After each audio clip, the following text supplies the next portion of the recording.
স্বাস্থ্য অধিদপ্তর ও মাদকদ্রব্য নিয়ন্ত্রণ অধিদপ্তরের লাইসেন্স থাকলেও সেটি মেয়াদ উত্তীর্ণ। আবার লাইসেন্স থাকলেও পর্যাপ্ত চিকিৎসা সুবিধা না থাকার পাশাপাশি রয়েছে নির্যাতনের অভিযোগ। আর অন্য হাসপাতাল থেকে রোগী নিয়ে আসা দালাল চক্রের দৌরাত্ম্য তো আছেই। স্বাস্থ্য অধিদপ্তরের তথ্য মতে অনুমোদন ছাড়াই দেশে প্রায় 12,000 হাসপাতাল, ক্লিনিক ও ডায়াগনস্টিক সেন্টার সেবা দিয়ে যাচ্ছে। তাদের মধ্যে আবার অনুমতি না নেওয়া প্রতিষ্ঠানের সংখ্যাও প্রায় 3,000। যথেষ্ট অভিযোগ থাকলেও মনিটরিং এর কথা উঠলেই স্বাস্থ্য অধিদপ্তরের মুখে পর্যাপ্ত লোকবল না থাকার অজুহাত। কর্তৃপক্ষ ও আইনশৃঙ্খলা বাহিনীর নাকের ডগায় এতদিন এই কার্যক্রম চললেও বিষয়টি নিয়ে এখন নড়ে চড়ে বসেছে সরকার। উজ্জ্বল হোসেন ও সালাউদ্দিন রাসেলের ক্যামেরায় শাহাদাত হোসেনের রিপোর্ট। বাইরে দিয়ে ছিমছাম নিরিবিলি পরিবেশ আর ভেতরে চমৎকার সাজানো অফিস। মানসিক ও মাদকাসক্তি নিরাময় কেন্দ্র হলেও স্বাস্থ্য অধিদপ্তর ও মাদকদ্রব্য নিয়ন্ত্রণ অধিদপ্তরের মেয়াদ উত্তীর্ণ লাইসেন্স দিয়েই চলছে রাজধানীর মোহাম্মদপুরে ঠিকানা নামের এই প্রতিষ্ঠানটি। অথচ 1982 সালের medical and private clinics and laboratories ordinance অনুযায়ী স্বাস্থ্য অধিদপ্তরের অনুমোদন ছাড়া কোনো হাসপাতাল, ক্লিনিক বা ডায়াগনস্টিক সেন্টার চালানোর কোনো সুযোগ নেই।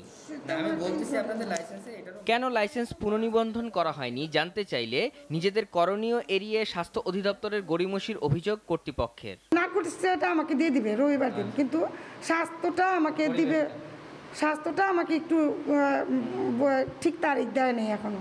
আবার কয়েক বছর আগে লাইসেন্স না থাকার কারণে বন্ধ করে দেওয়া বেশ কিছু প্রতিষ্ঠানের লাইসেন্স পুনর্নিবন্ধন হলেও মানসিক রোগীদের চিকিৎসায় অনুকূল পরিবেশ দেখা যায়নি অনেক প্রতিষ্ঠানেই। পুলিশ কর্মকর্তাকে পিটিয়ে হত্যার অভিযোগের পর সিলগালা করা রাজধানীর মাইন্ড এইড মানসিক ও মাদকাসক্তি নিরাময় কেন্দ্রে চিকিৎসা নিতে আসা ভুক্তভোগীরা জানালেন সেখানে পর্যাপ্ত চিকিৎসা সুবিধা নেই। চিকিৎসার নামে চলা শারীরিক নির্যাতনের অভিযোগও রয়েছে প্রতিষ্ঠানটির বিরুদ্ধে।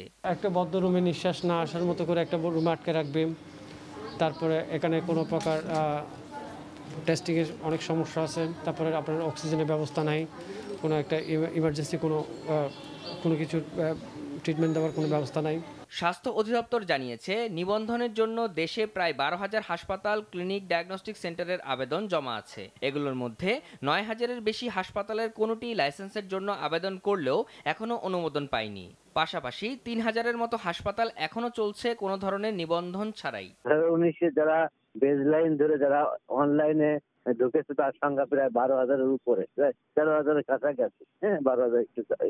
আমরা যারা আদৌ অনলাইনে অ্যাপ্লিকেশন করে নাই তার সংখ্যা প্রায় 3,000। নিবন্ধন দেওয়ার আগে অধিদপ্তরের পক্ষ থেকে কোনো টিম পরিদর্শনে গেলে হাসপাতালগুলো ভাড়া করা চিকিৎসক, নার্স আনা ছাড়াও সাজানো পরিবেশ দেখায় বলে অভিযোগ স্বাস্থ্য অধিদপ্তরের। আর আমরা যেদিনকে পরিদর্শন করতে যাই হয়তো সেদিনকে খুব ফিটফাট থাকে, কিন্তু পরিদর্শন করে আসার পরে আমার দেখা যায় যে তারা তাদের মতন করে। এই জন্য আমরা কন্টিনিউয়াস বসে থেকে তারা কিভাবে চালাচ্ছে এটা দেখার আমাদের সম্ভব হয় না। এত অভিযোগ থাকার পরেও লোকবলের অভাবে অভিযান চালানো সম্ভব হচ্ছে না বলে তাদের অসহায়ত্বের কথা তুলে ধরল স্বাস্থ্য অধিদপ্তর।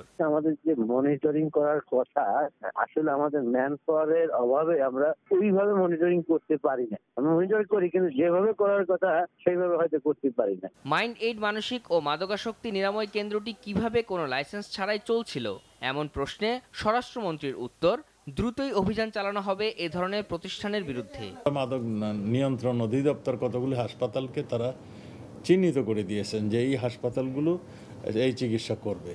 এরা যদি কোনোটায় অসুবিধা করে কিংবা তাদের যদি চিকিৎসার ক্ষেত্রে কোনো রকম অনিয়ম করে, ডাক্তার নাই, চিকিৎসা চালাচ্ছে কিংবা কোনো যন্ত্রপাতি নাই, কোনো সুযোগ সুবিধা নেই, চিকিৎসা চালাচ্ছে, এই ধরনের হলে আমরা সঙ্গে সঙ্গেই সেইগুলোকে বন্ধ করে দেওয়ার ব্যবস্থা আমরা করছি। শাহাদাত হোসেন, দেশ টিভি, ঢাকা।